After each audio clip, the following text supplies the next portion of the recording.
कई बार कही 1970 के बाद से एक पिछले 50 साल की मूवी बताइएगा जिसमें भगवा वस्त्रधारी को पॉजिटिव रोल में दिखाया गया हो। भगवा वस्त्रधारी छोड़िए, कंठी माला पहने हुए व्यक्ति, धोती कुर्ता पहने व्यक्ति, टीका लगाए व्यक्ति पॉजिटिव रोल में दिखता हो। भाषाई आधार पर मैं कहता हूं, शुद्ध संस्कृतनिष्ठ हिंदी बोलने वाला कैरेक्टर या तो विलेन होगा या कॉमेडियन होगा। कभी आपका ध्यान ही नहीं गया होगा इसकी तरफ। जैसे ये बात मैंने पहले भी एक बार बोली थी, शायद आप लोगों ने उसमें कभी वीडियो देखा हो। विनोद खन्ना जी का देहांत हो गया।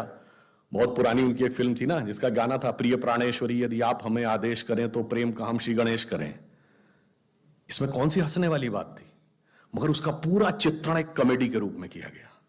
शुद्ध हिंदी बोलना, संस्कृतनिष्ठ भाषा बोलना कॉमेडी का पात्र है। और इब्तिदाई इश्क में हम सारी रात जागे, अल्लाह जाने क्या होगा आगे, ये अच्छा गाना था। अगर हमें टफ इंग्लिश या टफ उर्दू के वर्ड आए तो हम इंफीरियरिटी कॉम्प्लेक्स में आ जाते हैं कि हमें नहीं पता, हमें सीखना चाहिए। और जरा सी शुद्ध हिंदी बोल दी जाए तो हम उसके ऊपर चढ़ जाते हैं। क्यों भाई ऐसी शुद्ध हिंदी क्यों बोल रहे हो, साधारण बोलो, हिंदुस्तानी बोलो। ये सब हमारे दिमागों में भरा गया।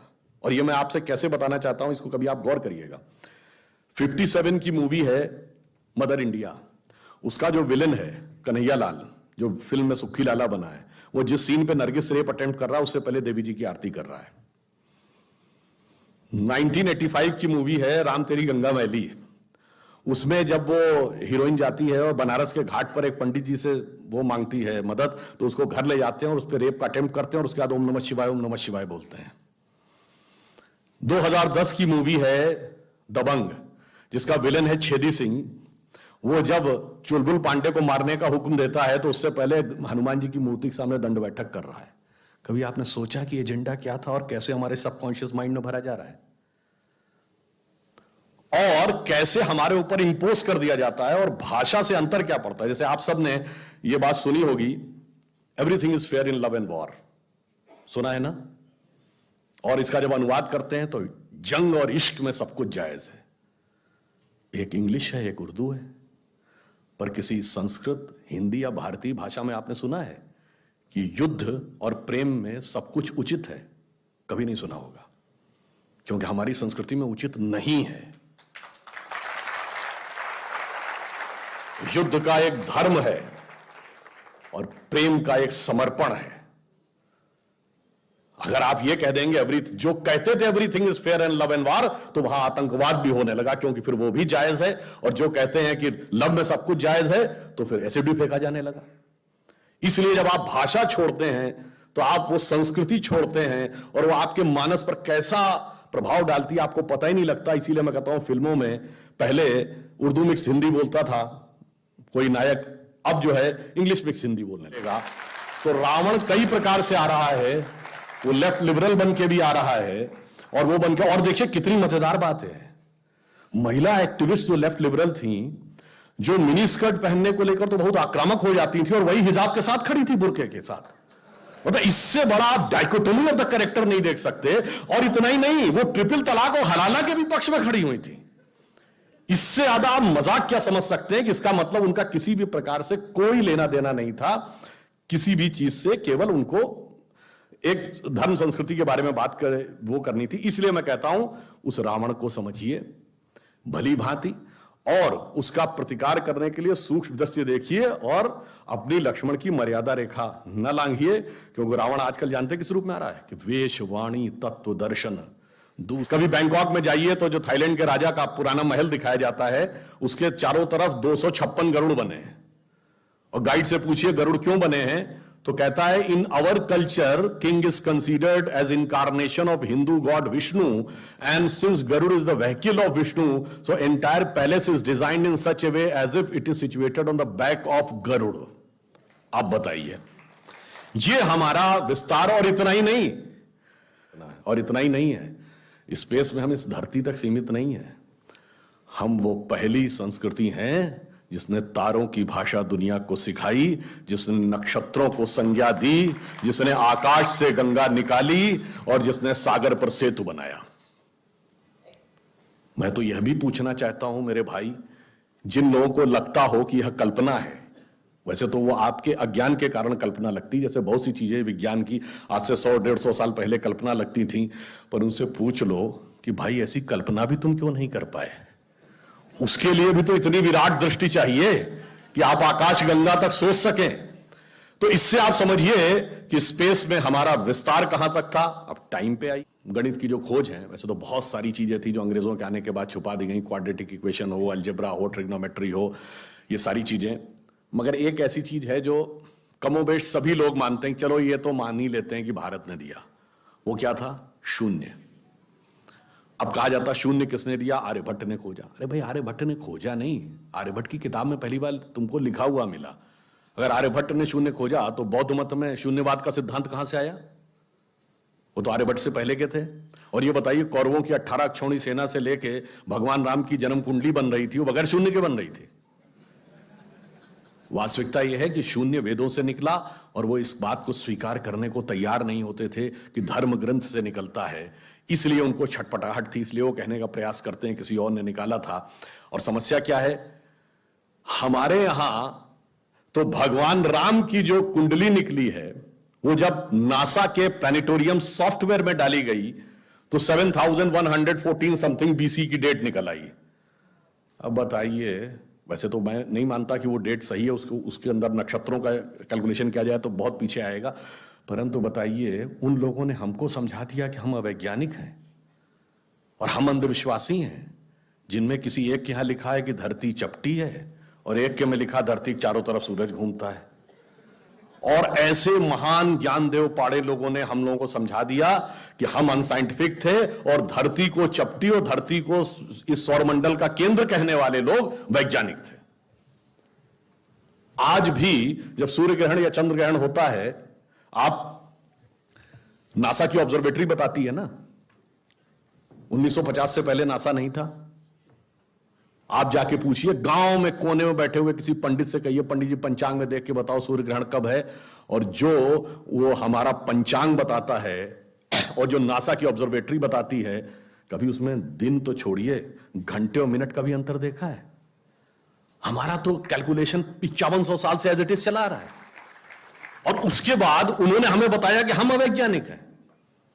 आज भी आप बताइए, उत्तर भारत में उतना नहीं दिखता, दक्षिण भारत के मंदिरों में जाइए, नवग्रह बने हैं तो सूर्य केंद्र में है कि धरती केंद्र में है? सूर्य के 7 किरणें होती हैं, 7 घोड़े सूर्य के बने कि नहीं मंदिरों में? अब बताइए, ऐसा हमारे दिमागों में भर दिया जाता है। हम सब ने, जिसने भी, हम लोगों ने भी विज्ञान में पढ़ा कि सबसे पहले 9 ग्रहों की खोज किसने की? केपलर ने, Kepler's law of planetary motion. हम सब ने, जिसने फिजिक्स पढ़ी होगी 10वीं 11वीं 12वीं में, कभी न कभी Kepler's law of planetary motion पढ़े होंगे कि केपलर ने सबसे पहले बताया कि 9 ग्रह होते हैं।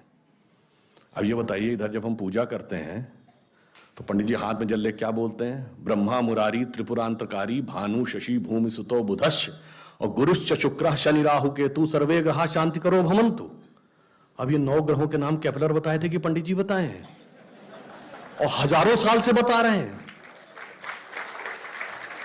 और उसमें मजे की बात यह है कि मंगल के लिए भूमि सुत यानी भूमि का बेटा, धरती का बेटा शब्द है। या अब जाके साइंस ने यह कन्फर्म किया है कुछ समय पहले कि एक थ्योरी है कि कभी एक जमाने में बहुत बड़ा एस्टेरॉयड टकराया था कि धरती से, और धरती का एक टुकड़ा अलग हो गया था, वही टुकड़ा बाद में मंगल बन गया। और भूमि सुत हमारे यहां लिखा हुआ, मंगल के पर्यायवाची में भूमि नंदन भूमि सुत जैसे शब्द हैं। अब आप देखिए क्या वैज्ञानिकता है और कैसे उसको इसमें सम्मिलित किया गया। मैंने क्यों बताया? हमारे यहां विज्ञान और धर्म इस कदर एक मत है कि ये उनकी बुद्धि परप्लेक्स हो जाती है कि कैसे हो सकता है। अब मैं शून्य पे आता हूं। हमने शून्य खोजा, मगर महत्वपूर्ण बात है हमने शून्य क्यों खोजा? हम शून्य खोजने में सफल क्यों हुए और वो क्यों नहीं सफल हो पाए? बड़ी बड़ी दुनिया की civilisation, Chinese civilisation, Mesopotamian, Babylonian, Egypt की सिविलाइजेशन, ग्रीस की civilisation, Roman empire, Turkish empire, Inca, Maya, Aztec, कोई जीरो नहीं खोज पाया। उसका कारण यह है कि जो भी विज्ञान के विद्यार्थी हैं वो शून्य का महत्व समझते हैं। किसी संख्या को आप जितने से डिवाइड करते हैं, x डिवाइडेड बाई n, जो उसका रिजल्टेंट होता है, जैसे आप n की वैल्यू कम करते चले जाते हैं रिजल्टेंट बढ़ता जाता है। यानी किसी संख्या को x बटे 20 से x बटे 10 का मान ज्यादा होगा, x बटे 5 उससे ज्यादा होगा, x बटे 4, 3, 2, और जब x डिवाइडेड बाई 1 होगा तो क्या होगा, x हो जाएगा। इसका मीनिंग जानते क्या है? अब मैं आपको बताता हूं ये किस ढंग से हमारे व्यवहारिक जीवन और चेतना का हिस्सा था।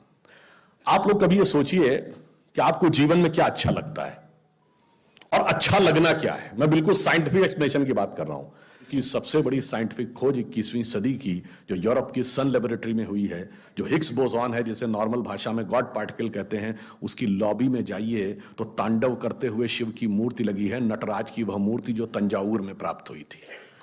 और उसके नीचे ऑस्ट्रियन साइंटिस्ट फिट्जे कैपरा का कोट लिखा हुआ है, जिसने बड़ी फेमस किताब लिखी थी द ताओ ऑफ फिजिक्स। अगर आप लोगों ने वो सुना, इस किताब का नाम सुना हो, उसमें वो कहता है क्यों लगी है वहां पे भगवान शिव की मूर्ति। उसने कहा because the परपीचुअल creation and destruction of universe is like the cosmic dance of Shiva. Ram काव्य के रचयिता महर्षि वाल्मीकि थे, और आज वाल्मीकि समाज किस कैटेगरी में माना जाता है? शेड्यूल कास्ट में। और हमने कहा रावण क्या था? ब्राह्मण। तो फैक्ट यह है कि ब्राह्मणिकल नैरेटिव रावण के साथ है और दलित नैरेटिव राम के साथ है, जो है उसका उल्टा समझाने की कोशिश कर रहे हैं। अब इसके बाद वो चुप हो गए। देखिए जो सत्य है और उसको कैसे पलटने का प्रयास किया जाता है। महर्षि वेदव्यास ने महाभारत लिखी। महर्षि वेदव्यास की माता मछुआरिन थी। यह समुदाय कुछ राज्यों में अति पिछड़े में है, कुछ राज्यों में 80 में है। वेद व्यास अष्टादश पुराण उन्होंने लिखे। महर्षि वाल्मीकि जिन्होंने पूरी राम कथा लिखी, only the ancient cosmological calculations of Hindus matches with the modern scientific calculations because they went to the billions. और आज हम मानते हैं कि 4.5 बिलियन ईयर है अर्थ की आयु, 1.97 बिलियन हमारे यहां मानी गई। कार्ल सेगन कहता है others were not able to even reach 100,000 and Hindus have calculated up to billions. तो अब ये एक वैज्ञानिक कह रहा है कि हमारा टाइम में कितना लंबा व्याप है और स्पेस में कितना लंबा व्याप है। तो आपको यह समझना चाहिए कि जिसे हम सांस्कृतिक राष्ट्रवाद कहते हैं वो कितना गहरा और गंभीर है। अब मैं आपसे कभी पूछूं कि दुनिया में सभी धर्म संस्कृतियां दावा करती हैं कि हमारे पास बिल्कुल अलग विचार है, हमने बड़ा अच्छा विचार दिया है। अगर हम आपसे पूछें कि हमारी संस्कृति में ऐसा क्या है जो दूसरे में नहीं है, बहुत से लोग कहेंगे साहब उसमें बड़ा सदाचरण की बात कही गई, नैतिकता की बात कही गई। तो लोग कहेंगे ठीक है भाई, दूसरी जगह भी कही गई, शायद कोई फॉलो करता है या नहीं करता। पर मैं अगर आपसे पूछूं कि वो चीज बताइए जो हमारे यहां लिखी और दूसरी जगह लिखी ही नहीं है, वो क्या है? आप सबने नाम सुना होगा Vedic mathematics. Have you ever heard of mathematics as a part of religious text? ये सिर्फ हमारे यहां है। गणित धार्मिक पुस्तक का हिस्सा है। Ayurveda medical science, it is globally accepted as a structured medical science, by name itself is a part of Vedas.